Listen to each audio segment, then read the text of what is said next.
Hello students, मैं doctor Shweta Singh, department of political science. इस video में हम डिस्कस करेंगे कॉम्परेटिव गवर्नमेंट एंड पॉलिटिक्स की, जिसमें हम दो देशों के संविधान के बारे में बात करेंगे, ब्रिटिश कॉन्स्टिट्यूशन और इंडियन कॉन्स्टिट्यूशन।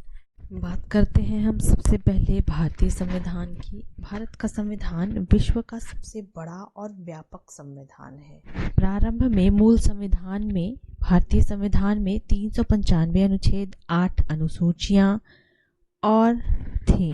वर्तमान समय में मूल रूप से भारतीय संविधान में एक प्रस्तावना, 25 भाग, 465 से भी अधिक अनुच्छेद और 12 अनुसूचियां हो चुकी हैं। इसीलिए इसे विश्व का सबसे बड़ा संविधान कहा जा सकता है। इतने अनुच्छेदों वाला संविधान भारत के अलावा दूसरा कोई नहीं है। दूसरा हम कह सकते हैं लिखित और निर्मित संविधान है। भारतीय संविधान लिखित अवस्था में है। इसके अलावा इसका निर्माण किया गया है। निर्माण कैसे किया गया है? एक संविधान निर्मात्री सभा के द्वारा। नेक्स्ट कह सकते हैं कठोर और लचीला संविधान है। भारतीय संविधान कठोर और लचीला दोनों है। कठोर इसलिए है क्योंकि कठोर संविधान वह संविधान होता है जिसमें संविधान की संशोधन प्रक्रिया जटिल होती है, जैसा कि अमेरिका के संविधान को कहा जा सकता है। इसके अलावा भारतीय संविधान को लचीला भी कहा गया है, और लचीला संविधान उस संविधान को कहते हैं जिसमें संशोधन प्रक्रिया काफी सरल होती है, जैसा कि इंग्लैंड का संविधान है। तो भारत का संविधान इन दोनों का सम्मिश्रण है। भारत का संविधान ना तो कठोर है और ना ही लचीला, क्योंकि भारतीय संविधान का जो अमेंडमेंट प्रोसीजर है, संशोधन की जो प्रक्रिया है, वो 3 प्रकार की है। पहली प्रक्रिया है संसद के प्रत्येक सदन में साधारण बहुमत के द्वारा संशोधन की जा सकती है। इसके अलावा दूसरी प्रक्रिया है संसद के दोनों सदनों के विशेष बहुमत के द्वारा संशोधन की जा सकती है। तीसरा, संघ या राज्यों की सहमति से यहाँ पर संशोधन की व्यवस्था है। इसीलिए भारतीय संविधान को कठोर और लचीला दोनों ही कह सकते हैं। संविधान के विदेशी स्रोत हैं, यानी कि भारतीय संविधान की बात करें तो भारतीय संविधान में बहुत सारी ऐसी चीजें हैं जो विभिन्न देशों से ली गई हैं।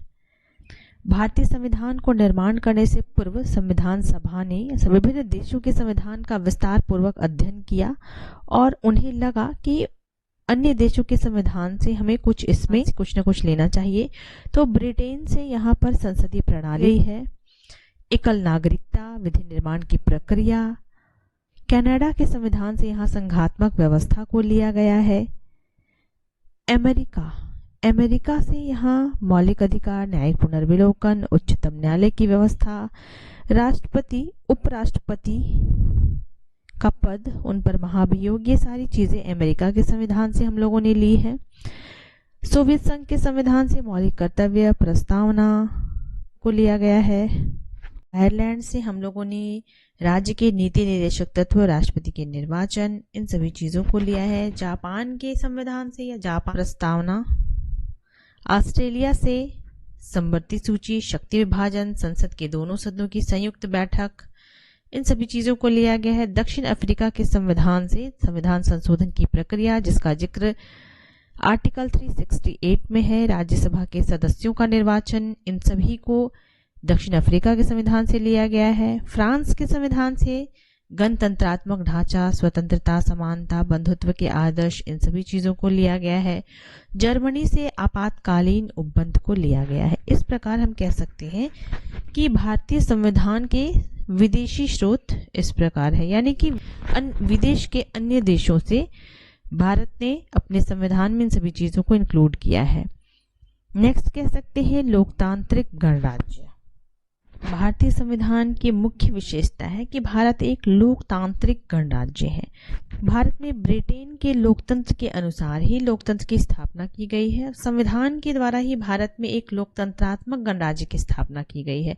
लोकतंत्रात्मक शब्द का अभिप्राय है कि जनता के शासन प्रशासन में अधिक से अधिक सहभागिता को सुनिश्चित करना। अगली विशेषता संसदीय व्यवस्था की है। भारत में संसदीय व्यवस्था को अपनाया गया है। सरकार के संसदीय स्वरूप को यहाँ अपनाया गया है। संसदीय स्वरूप के कहने का मतलब है कि यहाँ संसद की व्यवस्था है और संसद के 2 सदन, लोकसभा और राज्यसभा की व्यवस्था की गई है। भारतीय संविधान की विशेषता एकल नागरिकता एवं न्याय व्यवस्था की है। भारत के प्रत्येक नागरिकों को एकल नागरिकता दी गई है। इसके साथ ही यहाँ की न्यायिक व्यवस्था सर्वोच्च है, सर्वोपरि है। भारत में न्याय व्यवस्था में सर्वोच्च न्यायालय शीर्ष पर है। इसके नीचे राज्य स्तर पर उच्च न्यायालय, राज्यों में उच्च न्यायालय के नीचे अधीनस्थ न्यायालय की व्यवस्था की गई है। इस प्रकार भारतीय सर्वोच्च न्यायालय को स्वतंत्र और एकल न्यायपालिका के रूप में जानते हैं। भारतीय संविधान की अगली विशेषता मौलिक अधिकार की है। हम सभी जानते हैं कि भारतीय संविधान के द्वारा हमें मौलिक अधिकार प्रदान किए गए हैं। भारतीय संविधान के द्वारा भारत के प्रत्येक नागरिक को 6 मौलिक अधिकार दिए गए हैं। समानता का अधिकार, स्वतंत्रता का अधिकार, शोषण के विरुद्ध अधिकार, धार्मिक स्वतंत्रता का अधिकार, संस्कृति और शिक्षा का अधिकार, संवैधानिक उपचारों का अधिकार, जिसका जिक्र संविधान के 3 भाग में किया गया है। अगली विशेषता नीति निर्देशक तत्वों की है। भारतीय संविधान में नीति निर्देशक तत्वों का उल्लेख किया गया है। राज्य के नीति निर्देशक सिद्धांत भारतीय संविधान की एक अनूठी विशेषता है। इसका उल्लेख संविधान के भाग 4 में किया गया है। किसी विशेष अर्थव्यवस्था से संबंधित नहीं है। भारतीय संविधान में किसी विशेष अर्थव्यवस्था को कोई जगह नहीं दी गई है। यहाँ मिश्रित अर्थव्यवस्था को अपनाया गया है। इसके अलावा हमारा संविधान, भारतीय संविधान धर्मनिरपेक्ष संविधान है। भारत देश में धर्मनिरपेक्षता को महत्व दिया गया है, यानी सभी धर्म के लोग बराबर हैं। सभी धर्म के लोगों को अपने धर्म को मानने, उसका पालन करने और उसका प्रचार करने की स्वतंत्रता दी गई है। इस प्रकार भारतीय संविधान की विशेषताओं को जानने के बाद अब हम फोकस करते हैं ब्रिटेन के संविधान पर। British constitution. ब्रिटेन के संविधान की मुख्य विशेषताओं के बारे में बात करते हैं। ब्रिटेन का संविधान विश्व का सबसे प्राचीन संविधान है। इसे विभिन्न संविधानों की जननी भी कहा गया है। दूसरी विशेषता कह सकते हैं ब्रिटेन का संविधान विकसित संविधान है। जहां भारतीय संविधान लिखित और निर्मित संविधान कहा जाता है, वहीं ब्रिटेन का संविधान विकसित है, यानी कि इसका निर्माण नहीं किया गया है। इससे धीरे धीरे सभ्यता, काल और परिस्थिति के अनुसार इसका विकास हुआ है। तीसरी विशेषता अलिखित संविधान है। ब्रिटेन का संविधान अलिखित है, विकसित के साथ साथ अलिखित है, अलिखित अवस्था में है। ब्रिटेन में राजतंत्र के अनुसार एक राजा भी होता है, जिसे क्राउन के नाम से जाना जाता है। वह भारत के राष्ट्रपति के बराबर होता है। ब्रिटेन की संसद के 2 सदन हैं, हाउस ऑफ लॉर्ड और हाउस ऑफ कॉमन। तो हाउस ऑफ लॉर्ड यानी कि जो लॉर्ड सभा है, वो कुलीन तंत्र का प्रतिनिधित्व करती है, क्योंकि उसमें कुछ विशिष्ट लोग लॉर्ड सभा के सदस्य होते हैं। साथ ही प्रजातंत्र, प्रजातंत्र का समर्थन करने के लिए हम कह सकते हैं कि ब्रिटेन की जो हाउस ऑफ कॉमन है, वो प्रजातंत्र के प्रतीक के रूप में काम करता है, क्योंकि वहां पर जनता के प्रतिनिधि। अगली विशेषता संसद की सर्वोच्चता है। ब्रिटेन के संसद के बराबर विश्व की कोई भी संसद नहीं है। ब्रिटेन की संसद स्त्री को पुरुष और पुरुष को स्त्री बनाने के अतिरिक्त कुछ भी कर सकती है, इतनी शक्तिशाली है। यानी ब्रिटेन का संविधान अपने लचीलेपन के लिए विश्व विख्यात है। ब्रिटेन के संविधान में आसानी से कोई भी संशोधन किया जा सकता है।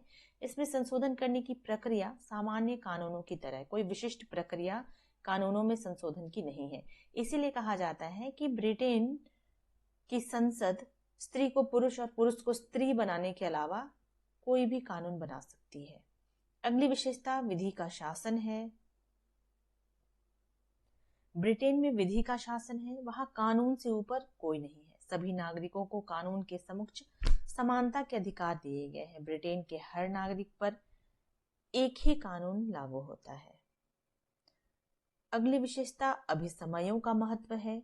दुनिया के लगभग सभी संविधानों में कुछ न कुछ रीति रिवाज परंपराएं अभिसमय का अंश होता है, लेकिन ब्रिटिश संविधान में इसकी मुख्य भूमिका है। अभिसमयों के कारण ही ब्रिटिश संविधान का स्वरूप अलिखित है। ब्रिटेन में एकात्मक व्यवस्था को अपनाया गया है। सभी शक्तियां केंद्र में निहित है। केंद्रीय सरकार ही संपूर्ण देश का संचालन करती है।